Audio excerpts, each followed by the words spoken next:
वीरो सभी को गुड इवनिंग। तो चलिए, शाम के 7 बज चुके हैं और समय हो चुका है हमारा आज का इंडियन आर्मी का बिल्कुल नया स्पेशल क्लास करने का। आज जो देखो हम लोग 13 नवंबर अग्निवीर आर्मी परीक्षा 2022 के लिए 13 नवंबर परीक्षा के लिए जो है 50 प्लस जीके जीएस सवाल करेंगे। ठीक है, जीके जीएस के आपके टॉप 50 क्वेश्चन रहेंगे जो आपके पेपर में पूछे जाते हैं। बहुत ही इंपॉर्टेंट सवाल रहेंगे।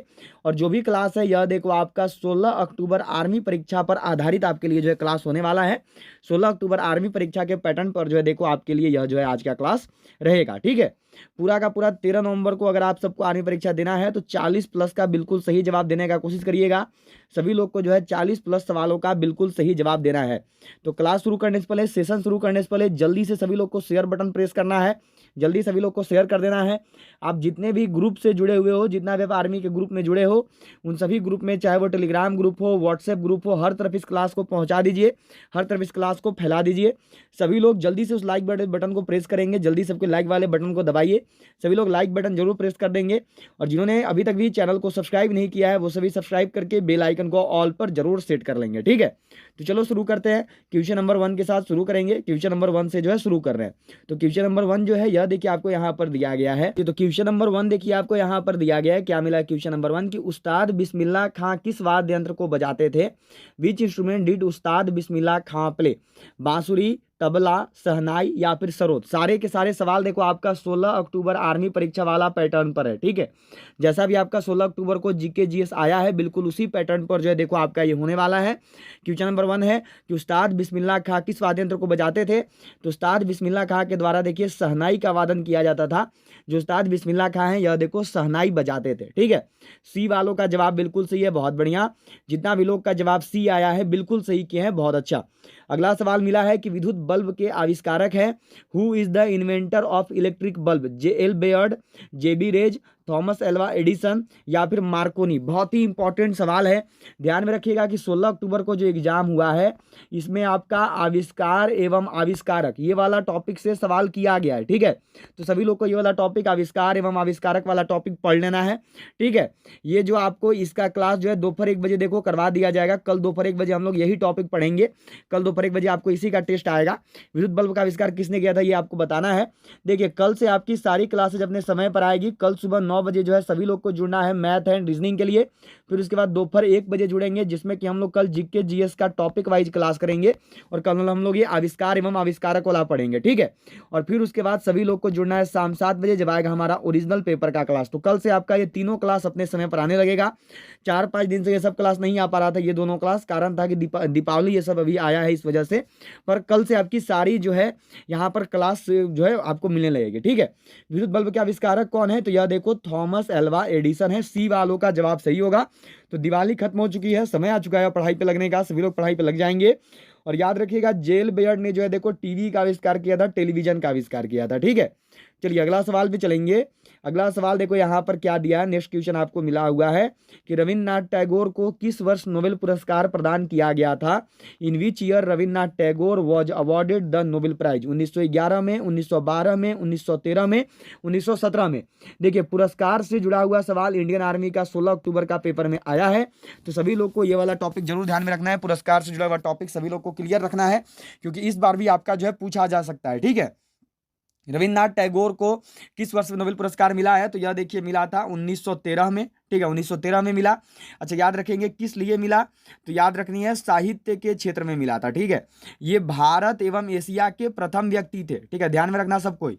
यह जो है भारत एवं पूरा का पूरा एशिया के प्रथम व्यक्ति हैं जिनको कि नोबेल प्राइज दिया गया। ठीक है, किस लिए मिला था? तो इनकी एक पुस्तक आई थी गीतांजलि, उसके लिए जो है देखो इनको दिया गया था। ठीक है, साहित्य का क्षेत्र में मिला था। ध्यान में रखेंगे सब कोई। चलिए बढ़ते अगला सवाल पे। अगला सवाल देखो आपको क्या दिया है। यहाँ पे सवाल मिला हुआ है कि मोनालिसा का सुप्रसिद्ध चित्र किसने बनाया था? Who made the famous painting of Mona Lisa? Michelangelo ने, लियोनार्डो डी विंची ने, पिकासो ने, वान गोग ने? जितने भी लोगों ने अभी तक भी क्लास को लाइक नहीं किया है जल्दी सबको लाइक बटन प्रेस करिए। सभी लोग का लाइक वाला बटन प्रेस होना चाहिए जिन्होंने भी अभी तक भी लाइक नहीं किया है। इसके साथ साथ जल्दी से जो है सारे लोगों को शेयर कर देना है, अपने हर एक दोस्त तक जो इस क्लास को, इस सेशन को पहुंचा देना है। और अगर आपने अभी तक भी चैनल को सब्सक्राइब नहीं किया है तो सभी लोग जो है सब्सक्राइब करके बेल आइकन को ऑल पर जरूर सेट रखेंगे। ठीक है, मोनालिसा का सुप्रसिद्ध चित्र किसने बनाया? तो यह देखो बनाया है लियोनार्डो दा विंची ने। बी वालों का जवाब सही है। जितना भी लोग का जवाब यहाँ पे ऑप्शन बी को गया, बिल्कुल सही क्यों, बहुत शानदार, बहुत अच्छा। चलो बढ़ेंगे अगला सवाल पे। अगला सवाल देखेंगे, नेक्स्ट क्वेश्चन देखो आपको क्या दिया गया है। अगला सवाल मिला है आपको कि भारतीय शास्त्रीय नृत्य की सबसे प्राचीन शैली कौन है? Which is the oldest form of Indian classical dance? Odissi, Kuchipudi, Bharatanatyam, Kathakali. देखो आपका जो है यहाँ पर आपकी जो है लोक नृत्य वाले सेक्शन से सवाल किया गया है, ये आप सब देखे हैं। लोक नृत्य वाले टॉपिक से जुड़ा हुआ सवाल इंडियन आर्मी पूछी है 16 अक्टूबर को, ठीक है। तो 13 नवंबर को भी पूछा जा सकता है। ये वाला टॉपिक मैंने देखो आपको दोपहर 1 बजे का क्लास में पहले ही पढ़ा दिया है, तो सबको ही देख लेंगे। देखिए प्लेलिस्ट से जो है आप लोग जाके पुराना सभी क्लास को देख सकते हैं, तो प्लेलिस्ट में से जाकर पुराना सभी क्लास को देख लीजिएगा। देखिए जितना भी जीके जीएस है वो सारा का सारा आपका एक क्लास लिया था जीरो टू हीरो बैच करके, उसमें से आया जीके जीएस का। फिर उसके बाद जो टॉपिक वाइज पढ़ाया उसी में से आपका जो है जीके जीएस दिया गया था 16 अक्टूबर को। तो ये दोनों का दोनों प्लेलिस्ट में से जाके आप सब सभी पुराना क्लास देख लीजिएगा, सारा क्लास फ्री में आप सब दोबारा देख सकते हैं, तो रिवीजन कर लीजिएगा, ठीक है। भारतीय शास्त्रीय नृत्य की सबसे प्राचीनतम शैली कौन सी है, सबको ही जानते हो, तो ये है देखो आपका भरतनाट्यम। इसकी उत्पत्ति याद रखना तमिलनाडु में हुआ था, ठीक है। सी वालों का जवाब बिल्कुल सही है, बहुत बढ़िया। सी वालों का आंसर बिल्कुल सही आया है, बहुत अच्छे। चलिए अगला सवाल देखेंगे। अगला सवाल आपको देखो क्या मिला है कि भारत में सबसे ज्यादा चाय किस राज्य में पैदा होती है? Which state produces maximum tea in India? Paschim Bangal, Kerala, Assam, Tamil Nadu. सबसे ज्यादा चाय जो है कौन से राज्य में उत्पादित होता है? सबसे ज्यादा चाय जो है ये किस राज्य में पैदा होती है? इस सवाल का सही जवाब क्या होगा? बिल्कुल सही जो है सारे लोगों को जवाब देना है, ठीक है। बिल्कुल सही जो है सब लोग अपना अपना जवाब देना और बताना भारत में सबसे ज्यादा चाय जो है किस राज्य में पैदा होता है। तो भारत में जो सबसे ज्यादा चाय है यह देखो निकलता है असम राज्य में, ठीक है। सी वालों का बहुत अच्छा जवाब है। और सबसे अगर अच्छा बोलेगा चाय कि सबसे बढ़िया सबसे उत्तम क्वालिटी का चाय कहाँ पे होता है, तो याद रखनी है यह देखो होती है आपकी दार्जिलिंग में, ठीक है। सबसे अच्छी चाय दार्जिलिंग में और सबसे ज्यादा चाय असम में, ध्यान में रखेंगे सबको, ठीक है। चलो चलते हैं अगला सवाल पे। अगला सवाल देखेंगे, नेक्स्ट क्वेश्चन देखो आपको क्या दिया है। यह सवाल मिला हुआ है यहाँ पे कि प्रकाश का निम्न में से विभिन्न रंगों का विभाजन होकर सबसे कम अपसरित होता है? लाल, हरा, या फिर बैगनी, या फिर पीला। बताना है कि इन चारों में से वह कौन सा ऐसा रंग है जो कि सबसे अधिक अपसरित होता है प्रिज्म से टकराने के बाद। सबसे कम अपसरित कौन सा रंग होता है? इस सवाल का सही जवाब क्या होगा? चलो भाई बिल्कुल सही करना और सबके बताना। तो सबसे कम जो अपसरित होने वाला रंग है यह देखो आपका कौन है, तो यह देखो लाल है, ठीक है। ये सबसे कम अपसरित होता है और याद रखिएगा इसका तरंग दैर्ध्य जो है सबसे ज्यादा होता है, ठीक है। इसका जो तरंग दैर्ध्य है ये सबसे ज्यादा होता है। और सबसे ज्यादा अपसरित कौन होता है? तो सबसे ज्यादा अपसरित याद रखना बैगनी होता है, ठीक है। सबसे ज्यादा अपसरित बैगनी होता है और सबसे कम तरंग दैर्ध्य बैगनी का ही होता है। तो दोनों जस्ट उल्टा, जिसका ज्यादा अपसरण होगा उसमें कम तरंग दैर्ध्य होगा, जिसका कम अपसरण होगा उसका तरंग दैर्ध्य ज्यादा होगा। तो ए वालों का जवाब इसमें सही था। चलो अगला सवाल देखो आपको क्या दिया है। नेक्स्ट क्वेश्चन यहाँ पे मिला हुआ है, सवाल पूछा गया देखो आपसे कि फुलकारी लोक कला कहाँ प्रचलित है? Where is Phulkari folk art prevalent? Gujarat में है, बिहार में है, हरियाणा में है, या फिर आपका आंध्र प्रदेश में है? बहुत ही इंपॉर्टेंट क्वेश्चन है आपके लिए। सभी लोग को लोक नृत्य वाला टॉपिक जरूर पढ़ लेना है, ठीक है। क्योंकि लोक नृत्य वाले टॉपिक से जो है देखो इस बार आपका सवाल दिया गया, तो सबको लोक नृत्य वाला टॉपिक जरूर पढ़ लेंगे। क्या होगा सही जवाब? फुलकारी लोक कला कहाँ प्रचलित है। और जितने भी लोग अभी क्लास अटेंड कर रहे हो सभी लोग जो है टेलीग्राम ग्रुप से जुड़ जाना। टेलीग्राम ग्रुप से जुड़ने का जो लिंक है वह देखो नीचे डिस्क्रिप्शन बॉक्स में दिया हुआ है, यहाँ से जाकर जो है देखिए आप सभी टेलीग्राम ग्रुप को ज्वाइन कर सकते हैं, ठीक है। फुलकारी लोक कला कहाँ प्रचलित है? तो यह देखिए आपका हरियाणा में प्रचलित है। सी वालों का जवाब बिल्कुल सही है, बहुत बढ़िया। चलो अगला सवाल पे चलेंगे। अगला सवाल देखो क्या दिया है। नेक्स्ट क्वेश्चन आपको यहाँ पे मिला हुआ है, देखो अगला सवाल आपको क्या दिया गया है कि निम्न में से किसको भूरा कोयला कहा जाता है? Which of the following is called brown coal? Bituminous को, कोक को, लिग्नाइट को, या फिर डी में है नन ऑफ दीज। निम्न में से वह क्या है जो कि देखो आपका भूरा कोयला कहलाता है? भूरा कोयला के नाम से किसे जाना जाता है? इस सवाल का सही जवाब क्या हो? बिल्कुल सही सब लोग करेंगे और बताएंगे कि निम्न में से किसको जो है देखो भूरा कोयला बोलते हैं। निम्न में से जो है भूरा कोयला के नाम से कौन जाना जाता है? तो भूरा कोयला के नाम से जो है देखिए आपका लिग्नाइट को जानते हैं, ठीक है। सी वालों का जवाब यहाँ पर बिल्कुल सही आया है, बहुत शानदार, बिल्कुल सही। अभी आप लोग जवाब दे रहे हैं, सभी का लगभग सही जा रहा है, बहुत अच्छा। सी वालों का जवाब यहाँ पर बिल्कुल सही है। चलो जी 10 नंबर सवाल देखो आपको यहाँ पर क्या दिया गया। यह मिला है कि सितार का जनक निम्न में से किसको माना जाता है? Who among the following is considered the father of sitar? Tansen, Baiju Bawra, Amir Khusro या फिर बड़े गुलाम अली खां? क्या होगा सही जवाब? बिल्कुल सही, सब लोग को जवाब देना है। 10 नंबर सवाल है आपका, बिल्कुल सही जो है सब लोग करते चलेंगे और बताएंगे कि इस सवाल का सही जवाब क्या होगा। सभी लोग को ध्यान में रखना है कि जितने भी लोगों ने अभी तक भी क्लास को लाइक नहीं किया, जल्दी सबको लाइक कर दो। सारे लोग जल्दी से क्लास को, सेशन को शेयर करेंगे जिन्होंने भी अभी तक भी शेयर नहीं किया है, और सभी लोग जो है चैनल को सब्सक्राइब करके बेल आइकन को ऑल पर जरूर सेट कर लेंगे, ठीक है। और सभी को इस क्लास का जो पीडीएफ है यह देखो टेलीग्राम ग्रुप में मिल जाएगा, तो सबको टेलीग्राम ग्रुप से जुड़ जाना। जुड़ने के लिए लिंक नीचे डिस्क्रिप्शन बॉक्स में है, वहां से जाके जुड़ सकते हो। सितार का जनक किसको कहते हैं? तो यह देखो अमीर खुसरो को कहते हैं। सी वालों का जवाब यहां पर बिल्कुल सही है, बहुत अच्छा, अमीर खुसरो को जो है बोला जाता है। चलिए नेक्स्ट क्वेश्चन देखेंगे। अगला सवाल देखो आपको यहाँ पे क्या मिला है। नेक्स्ट क्वेश्चन दिया गया है कि मोटापा निम्न में से किसकी अधिकता के कारण होता है? Obesity is caused due to excess of which of the following? शर्करा, वसा उत्तक, सुक्रोज, ग्लूकोज।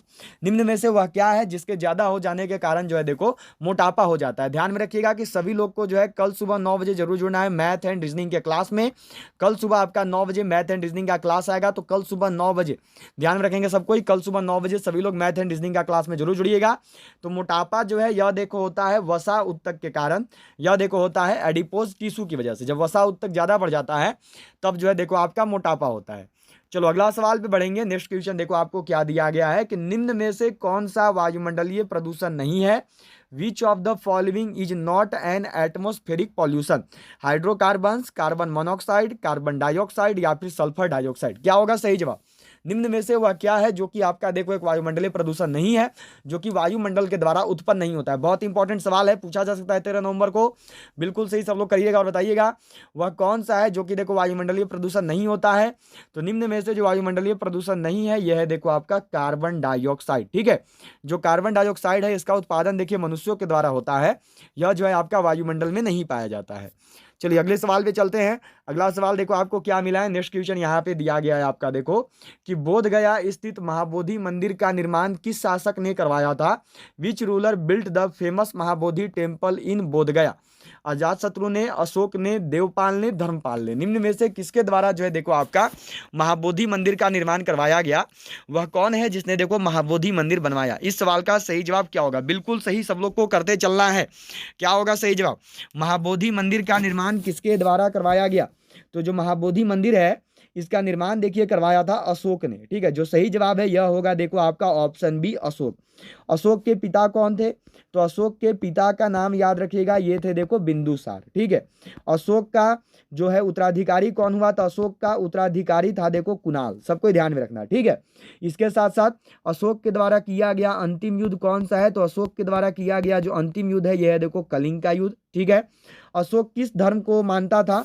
तो अशोक देखो मानता था बौद्ध धर्म को, सबको ध्यान में रखिएगा। अशोक के द्वारा जो है बौद्ध धर्म को माना जाता था।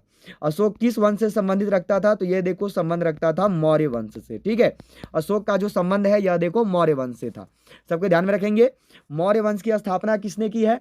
तो मौर्य वंश की स्थापना देखो की है चंद्रगुप्त मौर्य ने, ठीक है। मौर्य वंश की स्थापना की थी चंद्रगुप्त मौर्य ने, और चंद्रगुप्त मौर्य कौन थे? तो बिंदुसार के पिता थे, सबको ध्यान में रखेंगे, ठीक है। ध्यान में रखिएगा ये मौर्य वंश वाला सवाल सबको देख के जाना, ठीक है। ये मौर्य वंश वाला टॉपिक सब लोग को देख के जाना है, क्योंकि इससे पूछा जाएगा सवाल। अभी आप लोग देखे थे, पूछा गया था 16 अक्टूबर को जो है मौर्य वंश अशोक से जुड़ा हुआ सवाल एक आपको देखने को मिल गया था। तो इसीलिए जो है सभी लोग को मौर्य वंश अशोक वाला सवाल क्लियर करके जाना है। प्राचीन भारत में ये सब चीज देख के जाइएगा, ठीक है। चलो जी अगला सवाल है आपका कि लिगमेंट्स एक रचना है जो जोड़ती है। Ligament is a composition that connects अस्थियों को पेशियों से, अस्थि को अस्थि से, अस्थियों को तंत्रिका से, पेशी को त्वचा से। क्या होगा सही जवाब? लिगमेंट है जो कि जोड़ती है। किसको जोड़ती है? इस सवाल का सही जवाब क्या है? बिल्कुल सही जो है सब लोग को करना और बताना है। लिगमेंट क्या है?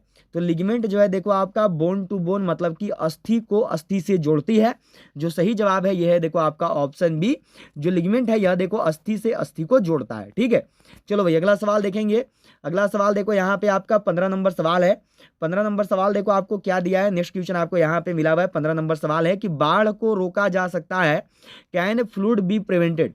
स्थल को ढालदार बनाकर, जल आवरण को हटाकर, वनों को काटकर या फिर नदी पर बांध बनाकर व वृक्षारोपण करके। किस प्रकार से जो है देखो हम लोग बाढ़ को रोक सकते हैं, किस प्रकार से जो है देखो आपका बाढ़ आने से रोका जा सकता है, इस सवाल का सही जवाब क्या होगा? तो बाढ़ को देखो रोक सकते हैं नदी पर बांध बनाकर व वृक्षारोपण करके। जो सही जवाब है ये होगा देखो आपका ऑप्शन डी। डी वालों का जवाब बिल्कुल सही है, बहुत बढ़िया। क्या हो गया सही जवाब? तो ऑप्शन डी हो गया। चलो जी अगला सवाल देखेंगे। नेक्स्ट क्वेश्चन देखो यहाँ पे आपको क्या दिया हुआ है। अगला सवाल मिला है कि अ पैसेज टू इंडिया किसके द्वारा रचित है? Who wrote a passage to India? Nirad C Chaudhuri, M Forster, Thomas Hardy, D में देखो रविन्द्रनाथ टैगोर। क्या होगा सही जवाब? अ पैसेज टू इंडिया, इस पुस्तक को किसने लिखा? अ पैसेज टू इंडिया यह जो बुक है ये किसके द्वारा लिखा गया? इस सवाल का सही जवाब क्या होगा? अ पैसेज टू इंडिया नामक पुस्तक किसने लिखा है? तो जो पुस्तक है देखो आपका अ पैसेज टू इंडिया, इसको देखो लिखा है एम फोस्टर ने। जो सही जवाब है यह देखो होता है ऑप्शन सी, एम फोस्टर। ठीक है, चलिए बढ़ते हैं अगला सवाल पे। अगला सवाल देखिए आपको यहाँ पे क्या मिला हुआ है। नेक्स्ट क्वेश्चन देखो आपको दिया हुआ है। अगला सवाल क्या है कि प्रवासी भारतीय दिवस कब मनाया जाता है? व्हेन इज प्रवासी भारतीय दिवस सेलिब्रेटेड? 1 जनवरी को, 31 दिसंबर को, 25 नवंबर को या फिर 9 जनवरी को? क्या होगा सही जवाब? जो प्रवासी भारतीय दिवस है यह कब मनाते हैं? जो प्रवासी भारतीय दिवस है यह किस दिन मनाया जाता है? इस सवाल का सही जवाब क्या होगा? बिल्कुल सही, सब लोग यहाँ पर जवाब देना और बताना किस सवाल का सही जवाब क्या होगा। प्रवासी भारतीय दिवस कब मनाते हैं? तो जो प्रवासी भारतीय दिवस है यह देखिए आपका मनाया जाता है प्रतिवर्ष 9 जनवरी को। ठीक है, डी वालों का जवाब यहाँ पर बिल्कुल सही है, बहुत बढ़िया। जो प्रवासी भारतीय दिवस है यह देखिए मनाते हैं 9 जनवरी को। चलिए चलेंगे अगला सवाल पे। अगला सवाल देखो आपको यहाँ पर क्या मिला है। नेक्स्ट क्वेश्चन देखो आपको दिया गया है कि नोबेल पुरस्कार किसकी स्मृति में दिए जाते हैं? In whose memory the Nobel prizes are given? Albert Einstein, Alfred Nobel, Alfred Warner, D में देखो आपका ऑन्ट्रे मॉलरॉक्स। क्या होगा सही जवाब? जो नोबेल पुरस्कार है ये किसकी स्मृति में मिलता है? जो नोबेल पुरस्कार है ये किसकी याद में दिया जाता है? इस सवाल का सही जवाब क्या होगा? तो जो नोबेल पुरस्कार है यह देखो आपका मिलता है अल्फ्रेड नोबेल के याद में। बी वालों का जवाब बिल्कुल सही है, बहुत बढ़िया। जो नोबेल पुरस्कार है यह देखो अल्फ्रेड नोबेल के याद में दिया जाता है। ठीक है, चलिए चलते हैं अगला सवाल पे। अगला सवाल देखिए आपको यहाँ पर मिला है। क्या सवाल दिया गया है कि सबसे हल्का तत्व है? What is the lightest element? Hydrogen, helium, lithium, sodium. अभी आपसे याद होगा कि 16 अक्टूबर को जो पेपर हुआ था, इसमें जो है जो 16 अक्टूबर को पेपर हुआ था इसमें देखो आपका पूछा गया था कि सबसे हल्का धातु कौन सा है। सबसे हल्का धातु आपसे पूछा गया था, तो इसलिए ध्यान में रखना है कि ऐसा ऐसा सवाल जो है आपसे आ सकता है।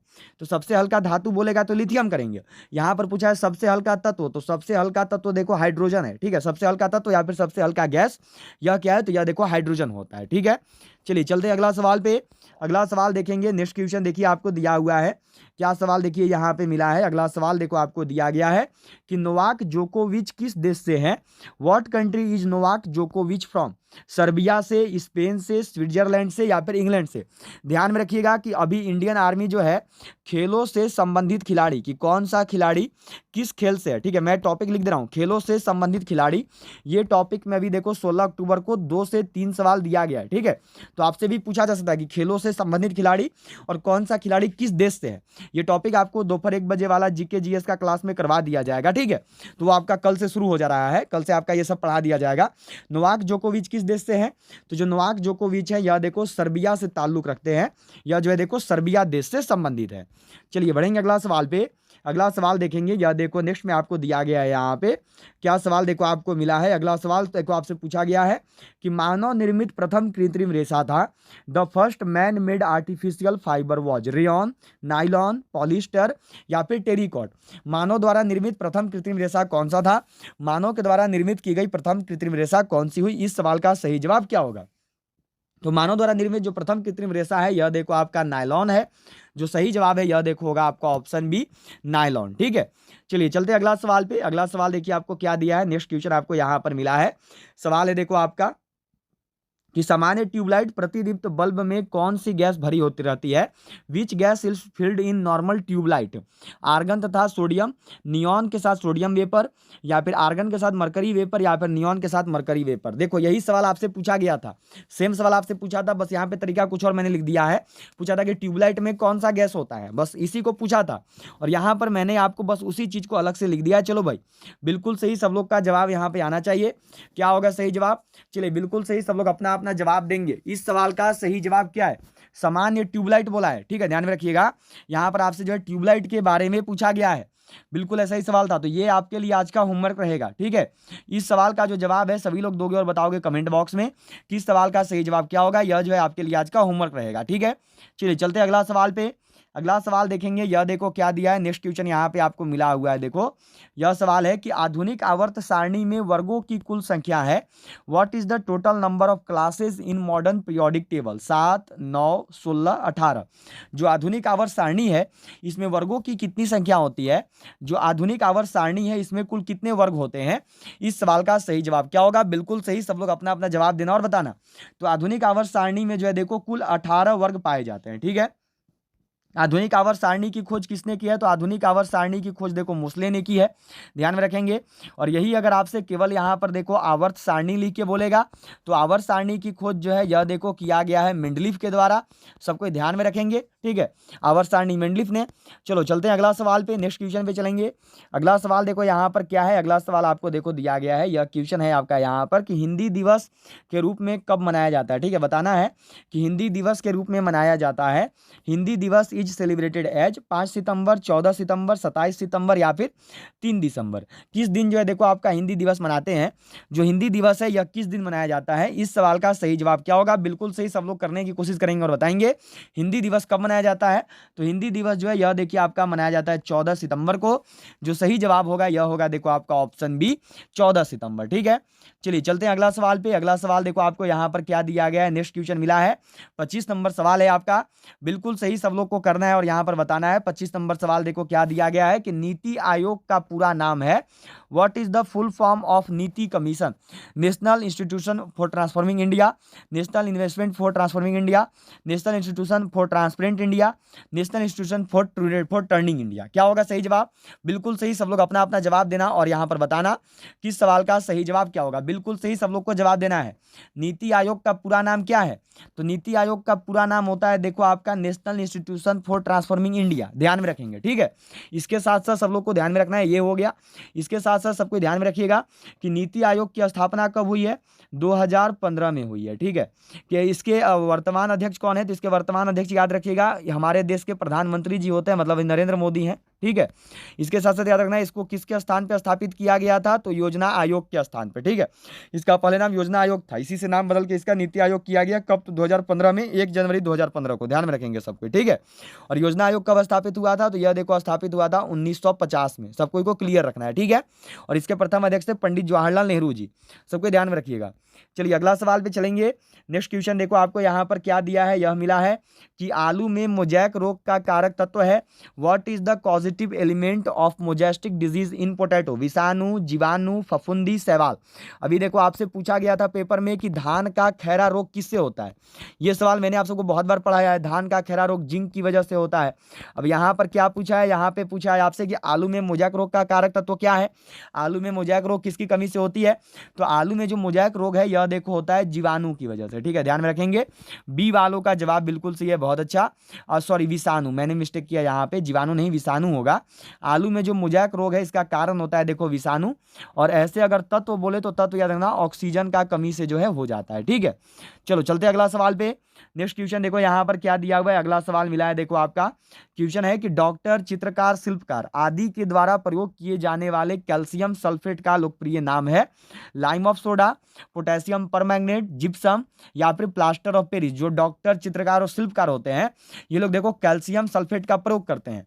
कैल्शियम सल्फेट का लोकप्रिय नाम क्या है? कैल्शियम सल्फेट को हम लोग मुख्य रूप से किस नाम से जानते हैं? सभी लोग के लिए एक स्पेशल किताब आ चुकी है, अग्निवीर आर्मी की GD, main military police, tradesman और क्लर्क के लिए। बहुत ही बेहतरीन किताब आपके लिए होने वाली है जो कि आपको बहुत मदद करेगी 16 अक्टूबर की आपकी आर्मी परीक्षा में।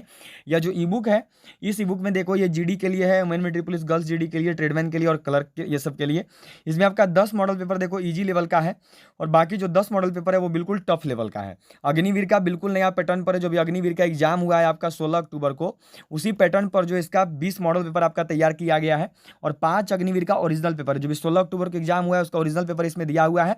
और ये सारा का सारा इसमें देखो जीके जीएस मैथ रीजनिंग पूरा का पूरा सोल्व है, हर एक चीज सोल्व किया हुआ है, हिंदी इंग्लिश दोनों में है, कोई दिक्कत नहीं। आप किसी भी लैंग्वेज में किताब चाहते हो हिंदी इंग्लिश दोनों में है, मैथ रीजनिंग सारी चीजों में है। ठीक है, ये आपको मात्र 85 रुपए में मिल रहा है, स्पेशल ऑफर के अनुसार केवल आप इसे 85 रुपए में खरीद सकते हैं, केवल ये आपको 85 रुपए में मिल जाएगी। खरीदने के लिए क्या करना है, तो ये जो नंबर दिख रहा है आपको, देखो इस नंबर पे पेमेंट कर देना है ये 85 रुपए का। और पेमेंट कैसे करना है, फोन पे, पेटीएम, गूगल पे सब यूज करते हुए आपको पेमेंट कर देना है। और पेमेंट करने के बाद जो है पेमेंट का स्क्रीनशॉट आपको इसी नंबर पे व्हाट्सएप पे भेज देना है, फिर जो आपको ये ई बुक है ये ई बुक आपको सेंड कर दिया जाएगा। ठीक है, और मैं तो बता रहा हूँ कि जितने भी लोगों का देखो मैथ एंड रीजनिंग कमजोर है, जितना भी लोग का मैथ और रीजनिंग कमजोर है, सभी लोग इस ई बुक को जरूर बाई कर लोगे। इसमें आपका मैथ और रीजनिंग का सारा क्वेश्चन दिया हुआ है, सारे क्वेश्चन इसी में से आएंगे। इस किताब को ले लेना, मैथ रीजनिंग में स्पेशली 20 में से 20 लेके आओगे, दिक्कत नहीं होगा जितने भी लोग को मैथ रीजनिंग में दिक्कत है। और बाकी देखो हमारी एक और किताब है जो कि आपकी जीके जीएस की है। ठीक है, ये आपका देखो आर्मी का, जीडी का, main military police, tradesman, technical, nursing assistant, clerk, ये सभी के लिए है। इसमें आपका टॉपिक वाइज है, history, geography, polity, economics, physics, chemistry, biology, computer, static, GK, सारा चीज टॉपिक वाइज है।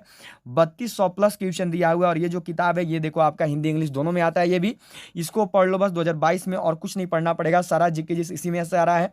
जितना भी बच्चा देखो अभी 16 अक्टूबर को एग्जाम दे के आया है ना, वो सब फोन किया तो यही बोला कि सर आपका जो ई बुक था 3000 क्वेश्चन वाला, उसमें सर 30 में से 25 प्लस जीके जीएस का सवाल सर आपका ई बुक में से मैच कर गया। बताओ 25 प्लस जीके जीएस क्वेश्चन मानो आपका इसमें से मैच कर जाएगा, और 20 में से 20 आप लोग उस मैथ उस वाले किताब में से डालोगे 85 में से, तो 25 और 20 तो आपका 45 नंबर केवल ये दो किताब पढ़ के ही आ जाएगा, 45 आउट ऑफ 50 नंबर। तो ये बच्चों के द्वारा ही बताया गया कि सर 3000 में से 25 प्लस सवाल आपका वो 3200 प्लस वाले किताब में से आया है। सोच सकते हो कितना बेहतरीन ई बुक है, तो सभी लोग जरूर बाई कर लोगे। ठीक है, ये आपका जीके जीएस वाला 90 रुपया का है और ये स्पेशल ऑफर में मिल रहा है आपको। इसको भी खरीदने के लिए वही करना है कि ये जो नंबर दिख रहा है इस नंबर पे आपको, ये जो नंबर दिख रहा है इस नंबर पे आपको पेमेंट कर देना है, फोन पे, पेटीएम, गूगल पे यूज करते हुए। पेमेंट करने के बाद पेमेंट का स्क्रीनशॉट आप सभी इसी नंबर पे सेंड कर दीजिएगा, फिर जो ये ई बुक है ये आपके व्हाट्सएप पे पीडीएफ फॉर्मेट में भेज दिया जाए। तो जो कैल्शियम सल्फेट है इसको देखिए मुख्य रूप से आपका जाना जाता है प्लास्टर ऑफ पेरिस के नाम से। जो सही जवाब होगा ये होगा देखो ऑप्शन डी। ठीक है, प्लास्टर ऑफ पेरिस का सूत्र ध्यान में रखिएगा, यह देखिए होता है CaSO4 × 1/2H2O। ठीक है, ध्यान रखना है सबको। चलो अगला सवाल पे बढ़ेंगे। अगला सवाल देखो आपको क्या दिया गया है, नेक्स्ट क्वेश्चन मिला है कि रजनामा किस ग्रंथ का फारसी अनुवाद है। Razmnama is the Persian translation of which book, Panchatantra, Ramayana, Katha Sarit सागर या फिर महाभारत। याद रखिएगा पुस्तक एवं लेखक, ये वाला टॉपिक बहुत इंपॉर्टेंट है। इससे आपका 16 अक्टूबर को बहुत सारा सवाल पूछा गया पेपर में, 16 अक्टूबर को बहुत सारा सवाल आया है, तो उम्मीद है कि आपका 13 नवंबर को भी बिल्कुल पूछा जाएगा। तो सबको ध्यान में रखना है, पुस्तक एवं लेखक वाला टॉपिक, रजनामा किस ग्रंथ का फारसी अनुवाद है, यह जो है यहाँ पे आप लोग कीजिएगा और बताइएगा। ठीक है, जितने भी लोगों ने अभी तक भी ई बुक बाई नहीं किया है हमारी, सभी लोग देखो इस ई बुक को बाई कर लेना, हमारी ई बुक को बाई कर लेना। जो भी जीके जीएस वाला ई बुक देख रहे हो जिसमें आपका 3200 प्लस टॉपिक वाइज क्वेश्चन दिया हुआ है, 30 में से 25 सवाल ऐसा है जो कि आपको इसी ई बुक में से देखने को मिला। ठीक है, बहुत सारे बच्चों ने फोन किया तो बताया कि सर बहुत अच्छा आपने ई बुक बनाया सर, जो जीके जीएस दिया सर उसी में से पूरा का पूरा मैच कर गया। तो देखो 30 में से 25 आपका ये जो 90 रुपए वाला हमारा जीके जीएस का ई बुक है उसी में से आपका मैच कर गया है। अब बताइए कि और कितना बेहतरीन रहेगा, जीके जीएस 30 में से 25 मिल रहे हैं। बहुत सारे बच्चे बहुत खुश थे, तो मैं आप सबको भी रिकमेंड करूंगा कि जितना भी लोग को जीके जीएस में दिक्कत है वो 90 रुपए वाला हमारा 3200 प्लस क्वेश्चन का जीके जीएस का ई बुक जरूर बाई कर लीजिएगा। और जितना भी बच्चा को मैथ एंड रीजनिंग और उसके साथ साथ मॉडल पेपर में दिक्कत है वो 85 रुपया वाला हमारा ई बुक जरूर बाई कर लेंगे। ठीक है, और ऐसे आप चाहें तो दोनों ई बुक मात्र 155 रुपए में खरीद सकते हैं। अलग अलग खरीदिएगा तो होता है आपका देखो 175 हो जाएगा। 90 रुपया का मानो जीके जीएस वाला है, 85 रुपया का मानो मॉडल सेट पेपर वाला है, तो 90 और 85 होता है 175, साथ में लोगे तो 155 में दोनों मिल जाएगा। रजनामा किस ग्रंथ का फारसी अनुवाद है, तो यह देखो महाभारत ग्रंथ का फारसी अनुवाद है। ठीक है, महाभारत की रचना किसने की है, तो महाभारत की रचना याद रखिएगा यह देखिए किया गया वाल्मीकि के द्वारा।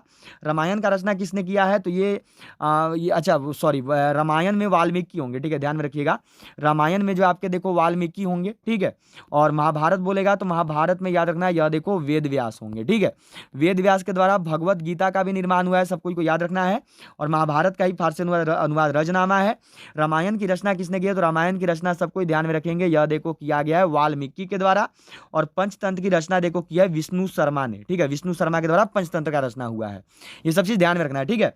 महाभारत जो है ये याद रखिएगा, ये सबसे बड़ा ग्रंथ है, ये सबसे बड़ा ग्रंथ है, सबको को याद रखना है, द ग्रेटेस्ट इपिक है। और जो रामायण है ये सबसे पुराना ग्रंथ है, ठीक है। रामायण जो है ये आपका सबसे पुराना ग्रंथ है, सबसे पुराना किताब है, सबको ध्यान में रखेंगे, ठीक है। चलिए चलते हैं अगला सवाल पे। अगला सवाल देखो आपको क्या दिया है, नेक्स्ट क्वेश्चन यहाँ पे मिला हुआ है आपका, देखो कि प्रकाश संश्लेषण के समय निकलने वाली गैस का क्या नाम है? Carbon dioxide, oxygen, nitrogen, hydrogen.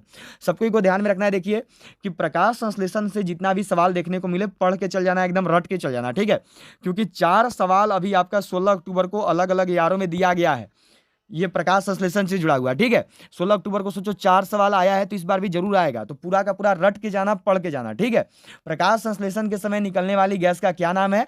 तो वो गैस है देखो आपका कार्बन, वो गैस है देखो आपका ऑक्सीजन। प्रकाश संश्लेषण के समय जो गैस निकलती है वो ऑक्सीजन होती है, और जिस गैस का ग्रहण होता है वह गैस देखो आपका कार्बन डाइऑक्साइड होता है पेड़ों के द्वारा, ठीक है। चलिए चलेंगे अगला सवाल पे। अगला सवाल देखो आपका यहाँ पर क्या है कि प्लास्टर ऑफ पेरिस का रासायनिक नाम क्या है? What is the chemical name of plaster of Paris? Calcium chloride, calcium nitrate, calcium sulphate hydrate, या फिर डी में है देखो नन ऑफ दीज। इस सवाल का सही जवाब क्या होगा? चलो भाई बिल्कुल सही जवाब देना और सबकी बताना, बिल्कुल सही जो है सब लोग को अपना अपना जवाब देना है। प्लास्टर ऑफ पेरिस का रासायनिक नाम क्या है? तो प्लास्टर ऑफ पेरिस का रासायनिक नाम होता है देखो आपका कैल्शियम सल्फेट हाइड्रेट, ठीक है, CaSO4 × 1/2H2O। सबको इस सूत्र को याद रखिएगा। चलिए चलते हैं अगला सवाल पे। अगला सवाल देखिए यहाँ पर आपका 31 नंबर सवाल है, 30 नंबर सवाल देखो आपका हो गया। चलो जी अगला सवाल यहाँ पर देखो क्या दिया है, 31 नंबर सवाल है कि तत्वों का आवर्त सारणी का जनक कौन है? Who is the father of periodic table of elements? Van der Waals, Johann Baeyer, Alfred Nobel, Mendeleev. क्या होगा सही जवाब? तत्वों के आवर्त वर्गीकरण के जनक कौन हुए? किसके द्वारा जो है देखो तत्वों का आवर्त वर्गीकरण किया गया? किसके द्वारा जो है देखो तत्वों की आवर्त सारणी दी गई? अगर आपने अभी तक भी क्लास को लाइक नहीं किया तो किसका इंतजार कर रहे हैं बताइए, इतना बेहतर क्लास चल रहा है, जल्दी सभी लोग लाइक कर देंगे।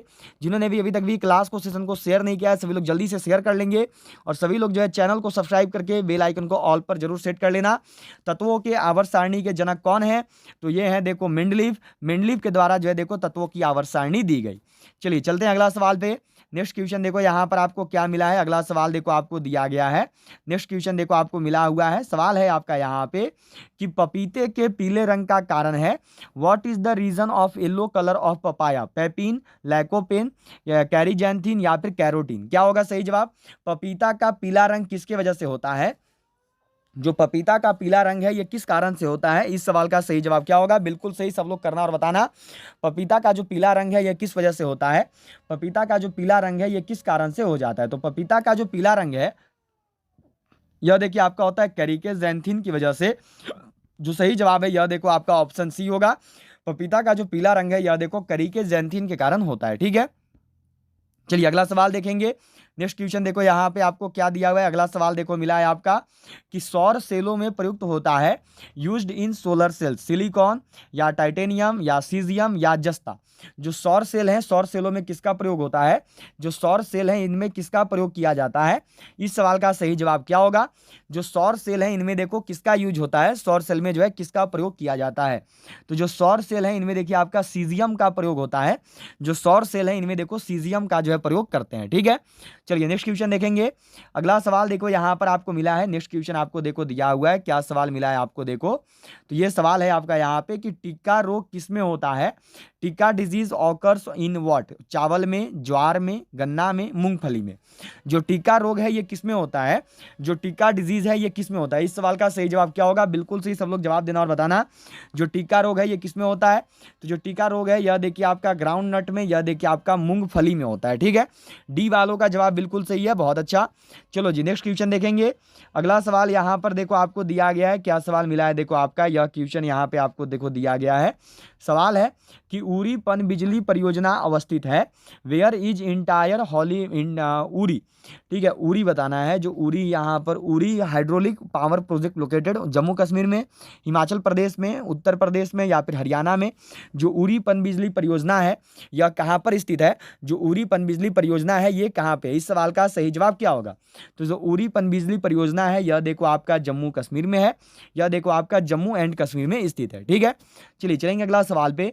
नेक्स्ट क्वेश्चन देखिए आपको यहाँ पर दिया गया है, यह सवाल है आपका कि भारत का सुदूरस्थ दक्षिणी बिंदु है, the southernmost point of India is Kanyakumari, Rameswaram, Indira point या फिर पॉइंट कालीमेर पर। क्या होगा सही जवाब? भारत का सुदूरस्थ दक्षिणी बिंदु कौन सा है? यह सवाल पूछा जा सकता है आपका, बहुत बार पहले पूछा गया है, इस बार भी पूछा जा सकता है। भारत का सुदूरस्थ दक्षिणी बिंदु, भारत का साउदर मोस्ट पॉइंट कौन सा है? तो भारत का जो सुदूरस्थ दक्षिणी बिंदु है यह देखो आपका कौन सा है? तो यह देखो आपका इंदिरा पॉइंट है। जो सही जवाब है यह देखो होता है ऑप्शन सी, इंदिरा पॉइंट। ठीक है, चलिए चलेंगे अगला सवाल पे। नेक्स्ट क्वेश्चन देखते हैं। अगला सवाल देखिए यहाँ पर आपको दिया हुआ है, नेक्स्ट क्वेश्चन देखो आपको मिला है क्या सवाल देखो आपको दिया गया है यहाँ पे कि मिजोरम की राजधानी कहाँ है? Where is the capital of Mizoram? Kohima, Aizawl, Itanagar या फिर करबी एंगलांग? क्या होगा सही जवाब? मिजोरम की राजधानी कहाँ पर है? जो मिजोरम की राजधानी है यह कहाँ पे स्थित है? चलो जी, बिल्कुल सही, सब लोग को करना और बताना है। मिजोरम जो है, मिजोरम की राजधानी कहाँ पर है? जो मिजोरम है इसकी राजधानी कहाँ है? तो जो मिजोरम है इसकी राजधानी है देखो आपका आइजोल में। जो सही जवाब है यह देखो आपका ऑप्शन बी होता है, आइजोल होता है। ठीक है, चलिए जी चलते हैं अगला सवाल पे। नेक्स्ट क्वेश्चन देखेंगे। अगला सवाल देखो क्या दिया हुआ है। अगला सवाल मिला है यहाँ पे आपको कि निम्न में से कौन सा एक धातु है? Which of the following is a metal? Chlorine, zinc, iodine, D में है नन ऑफ दीज। निम्न में से कौन सा एक धातु है? निम्न में से कौन सा एक मेटल है? इस सवाल का सही जवाब क्या होगा? बिल्कुल सही, सब लोग को करना और बताना है। निम्न में से कौन सा एक धातु होता है? निम्न में से कौन सा एक मेटल है? चलो जी, बिल्कुल सही, सब लोग करना। क्या होगा सही जवाब? निम्न में से कौन सा है जो कि आपका मेटल होगा? तो यहाँ पर जो मेटल है यह देखो आपका जिंक है। जो सही जवाब है यह है देखो आपका ऑप्शन बी, जिंक। ठीक है, चलिए चलते हैं अगला सवाल पे। नेक्स्ट क्वेश्चन देखो यहाँ पे आपको क्या दिया हुआ है। अगला सवाल मिला है कि उज्जैन स्थित है, where is Ujjain located? Chambal नदी के तट पर, शिप्रा नदी के तट पर, गोदावरी नदी के तट पर, डी में देखो आपका नर्मदा नदी के तट पर। जो उज्जैन है ये कहाँ पर स्थित है? जो उज्जैन है यह कहाँ पर है? इस सवाल का सही जवाब क्या होगा? बिल्कुल सही, सब लोग जवाब देंगे और बताएंगे। जो उज्जैन है यह कहाँ पे स्थित है? तो जो उज्जैन है यह देखो आपका शिप्रा नदी के तट पर स्थित है। जो सही जवाब है यह होगा देखो ऑप्शन बी। जो उज्जैन है यह देखो आपका शिप्रा नदी के तट पर है। ठीक है, शिप्रा या फिर छिप्रा बोलते हैं, ध्यान में रखिएगा सब कोई। चलिए 40 नंबर सवाल देखो आपको यहाँ पे दिया हुआ है। नेक्स्ट क्वेश्चन देखो आपका 40 नंबर सवाल यहाँ पे मिला है कि खादर और बांगर किस मृदा के प्रकार हैं? Khadar and bangar are the type of soil, alluvial, काली, लैटराइट या फिर लाल? निम्न में से जो है देखो आपका खादर और बांगर किस प्रकार के मृदा के प्रकार हैं? जो खादर और बांगर हैं ये किस मिट्टी के टाइप हैं? अगर आपने अभी तक भी क्लास को लाइक नहीं किया तो सभी लोग को जल्दी से लाइक कर देना है। सभी लोग जल्दी से शेयर कर दीजिए अपने हर एक दोस्त तक। और जिन्होंने भी अभी तक भी चैनल को सब्सक्राइब नहीं किया है वो सभी सब्सक्राइब करके बेल आइकन को ऑल पर जरूर सेट रखेंगे। तो खादर और बांगर जो है यह देखो आपके अलोवियल मतलब कि जलोढ़ मृदा के प्रकार हैं। ठीक है, ध्यान में रखेंगे सबको। चलिए अगला सवाल पे चलते हैं। नेक्स्ट क्वेश्चन देखेंगे। अगला सवाल देखो आपको दिया गया है कि निम्न में से कौन सा भारत में सबसे बड़ा नदी द्वीप है? Which of the following is the largest river island in India? Majuli द्वीप, गुंडू द्वीप, दीव द्वीप, डी में देखो आपका डीवर द्वीप। निम्न में से जो है देखो आपका भारत का सबसे बड़ा नदी द्वीप कौन सा है? भारत का सबसे बड़ा नदी द्वीप कौन सा होगा? इस सवाल का सही जवाब क्या है? बिल्कुल सही जो है सब लोग जवाब देंगे और बताएंगे। निम्न में से जो है देखो आपका भारत का सबसे बड़ा नदी द्वीप कौन सा होता है? तो 2 ई बुक है हमारी, दोनों ई बुक को सभी लोग जरूर बाय कर लेंगे, सभी लोग जरूर ले लेंगे। अग्निवीर आर्मी का एक देखो मॉडल पेपर वाला है जो कि है 85 रुपया का। एक देखो आपका जीके जीएस का है जो कि आपका 90 रुपया का। 90 और 85 रुपये में आपको दोनों मिल रहा है। एक ये ले लेंगे, इसमें से आपका मैथ में से 20 में से 20 पक्का समझो। और अभी जो 16 अक्टूबर का पेपर हुआ है इसमें जो है इस ई बुक से आपका जो है 30 में से जीके जीएस का 30 में से 25 सवाल जो है मैच कर गया है। तो 45 सवाल आप लोग केवल ये 2 ई बुक खरीद के ही बना सकते हैं। तो इन दोनों ई बुक को सभी लोग जरूर बाय कर लीजिएगा। अलग अलग लीजिएगा तो 90 और 85 होता है 175 रुपया, पर अगर साथ में लोगे तो आपको देना है केवल 155 रुपये। और 155 रुपये में आप इन दोनों ई बुक को खरीद सकते हैं। हिंदी इंग्लिश दोनों में ई बुक आता है तो कोई दिक्कत नहीं होगा किसी को पढ़ने में। खरीदने के लिए क्या करना है, तो ये जो नंबर दिख रहा है इसी नंबर पर आपको फोन पे, पेटीएम, गूगल पे सब यूज करते हुए पेमेंट कर देना है। फिर पेमेंट करने के बाद जो है पेमेंट का स्क्रीनशॉट इसी नंबर पे आप सब भेज दीजिएगा व्हाट्सएप पे। फिर जो आपको ये ई बुक 1 मिनट के अंदर आपके पेमेंट के बाद सेंड कर दी जाएगी। तो सभी लोग इन दोनों ई बुक को बाय जरूर कर लेंगे। तो भारत का जो सबसे बड़ा नदी द्वीप है यह देखो आपका माजुली द्वीप है। यह कहाँ पर है? तो सबको ही जानते हो, यह देखो असम राज्य में है। ठीक है, ये कौन सा नदी के किनारे है, तो यह कौन सा नदी पे है, तो ये देखो आपकी ब्रह्मपुत्र नदी पे है। ठीक है, सबको ध्यान में रखेंगे, यह जो है देखो आपकी ब्रह्मपुत्र नदी पे है। ओके, चलो चलते हैं अगला सवाल पे। नेक्स्ट क्वेश्चन देखेंगे। अगला सवाल देखो आपको क्या दिया है, यह क्वेश्चन मिला है कि माउंट एवरेस्ट पर चढ़ने वाली विश्व की प्रथम महिला जुंको तबई किस देश की थी? फ्रांस की, चीन की, जापान की, श्रीलंका की। देखो प्रथम महिला जुड़ा हुआ सवाल पूछा गया, अभी पूछा गया था कि भारत की प्रथम पूछा गया था कि आपकी भारत की जो प्रथम आपकी विश्व सभा है उसमें प्रथम महासचिव कौन बनी थी, ये आपने सबने देखा, ये वाला सवाल पूछा गया था। तो ये वाला सवाल भी जो आपसे पूछा जा सकता है, पूछा गया था कि यूएन में प्रथम महासचिव कौन बनी थी भारत की, तो ये भी सवाल पूछा जा सकता है। माउंट एवरेस्ट पर चढ़ने वाली जो प्रथम महिला है, ये देखो जुंको तबई आपकी जापान से थी। ठीक है, अच्छा अगर बोलेगा कि भारत की प्रथम महिला कौन थी, भारत की प्रथम महिला तो याद रखिएगा ये थी देखो आपकी बछेंद्री पाल। ठीक है, भारत की प्रथम महिला कौन थी, तो ये थी बछेंद्री पाल, जो कि आपकी चढ़ी थी माउंट एवरेस्ट पे। इसके साथ साथ पूछा जाएगा कि लगातार 2 बार माउंट एवरेस्ट पर चढ़ने वाली प्रथम महिला कौन है विश्व में है ये, तो लगातार 2 बार चढ़ने वाली प्रथम महिला है देखो आपकी संतोष यादव। ठीक है, सबके ध्यान में रखना। चलो चलते हैं अगला सवाल पे।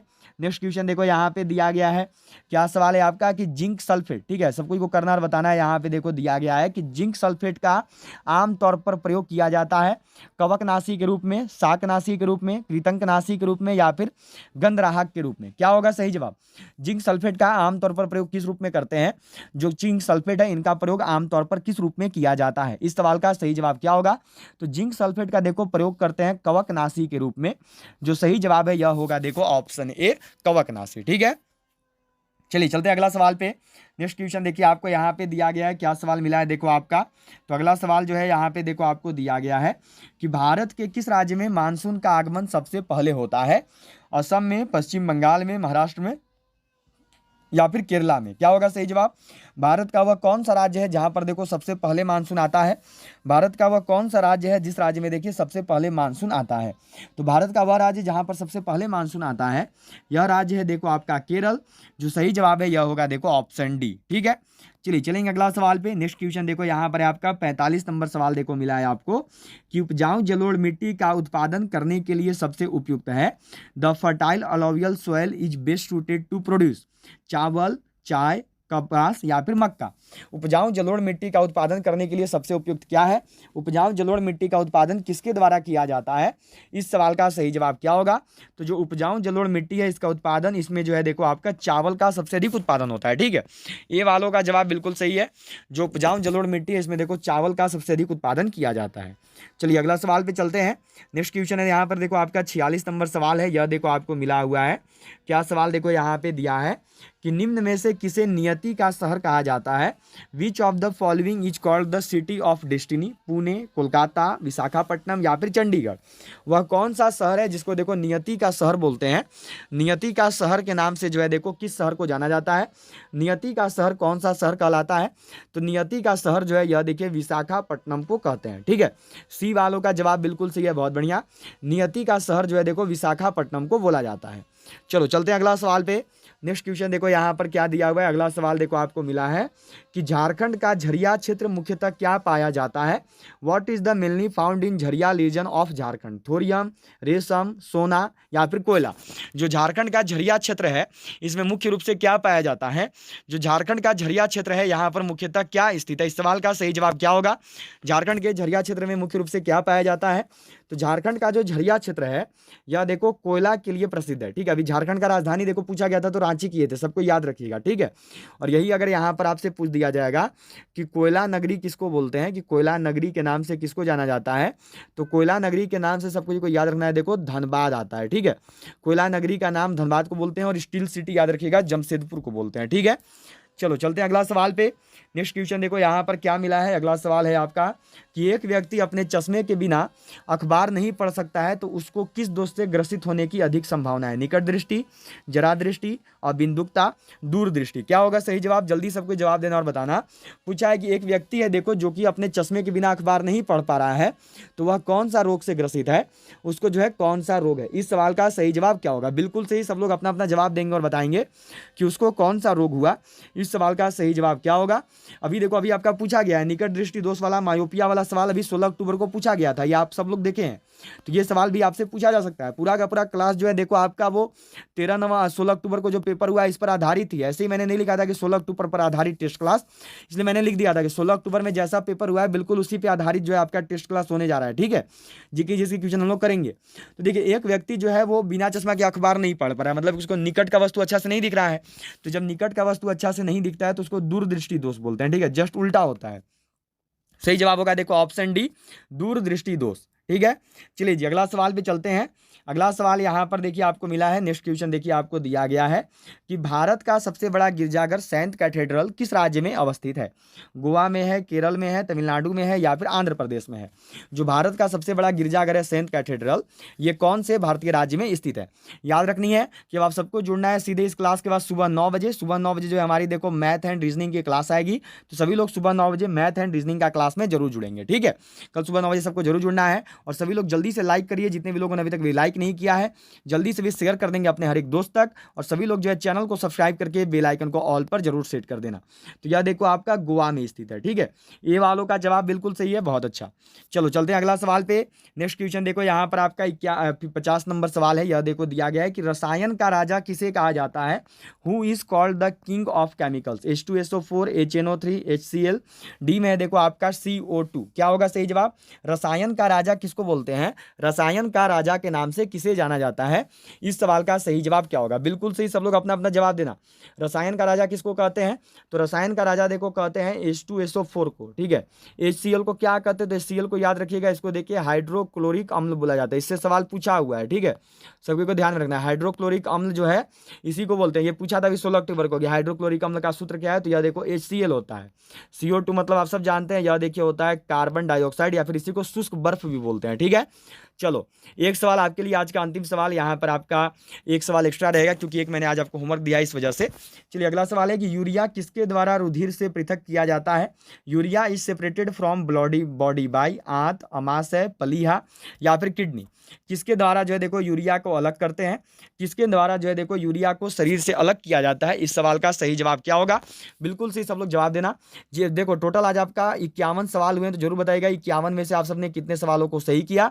सभी लोग को सुबह 9 बजे जरूर जुड़ना है। जितने भी लोगों ने अभी तक भी क्लास को सभी लोग 9 बजे जरूर जुड़ेंगे। जितने भी लोग क्लास अटेंड कर रहे हैं वो सभी सुबह 9 बजे मैथ एंड रीजनिंग का क्लास में जरूर जुड़िएगा, और सभी लोग को इस क्लास को लाइक कर देनी है, इसके साथ साथ शेयर करना है जिन्होंने अभी तक भी शेयर नहीं किया है, और सभी लोग जो है चैनल को सब्सक्राइब करके बेल आइकन को ऑल पर जरूर सेट कर लेंगे।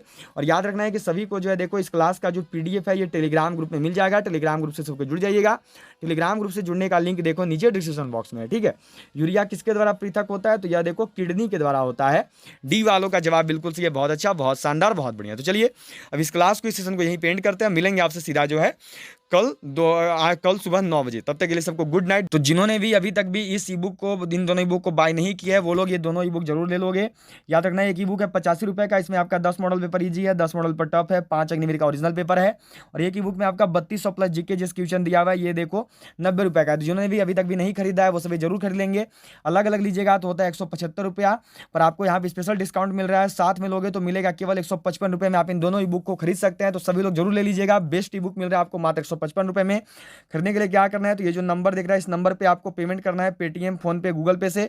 पेमेंट करने के बाद जो है पेमेंट का स्क्रीनशॉट आप सब इसी नंबर पे सेंड कर देना। फिर जो है आपको ये बुक आपके व्हाट्सएप पे 1 मिनट के अंदर जो है सेंड कर दिया जाएगा। तो सभी लोग इसी बुक को जरूर खरीद लेंगे। खरीदने के लिए ध्यान में रखिएगा कि ये जो नंबर दिख रहा है इस नंबर पर पेमेंट करना है किसी भी पेमेंट ऐप से, और पेमेंट करने के बाद जो है पेमेंट का स्क्रीनशॉट आपको व्हाट्सएप करना है इसी नंबर पर। फिर जो है आपको ये बुक मिल जाएगी। तो चलिए सभी को बाय, जय हिंद, जय भारत, सभी को गुड नाइट, सभी अच्छे सोइए। मिलते हैं आप सभी से सीधा जो है कल सुबह 9 बजे। कल सुबह 9 बजे जो है देखो हमारी आएगी इंडियन आर्मी की मैथ एंड रीजनिंग की क्लास। तो मिलेंगे आप सभी से सीधा कल सुबह 9 बजे। तब तक के लिए जय हिंद, जय भारत, गुड नाइट। सभी लोग ये दोनों ई बुक जरूर बाय कर लेना। जय हिंद, जय भारत।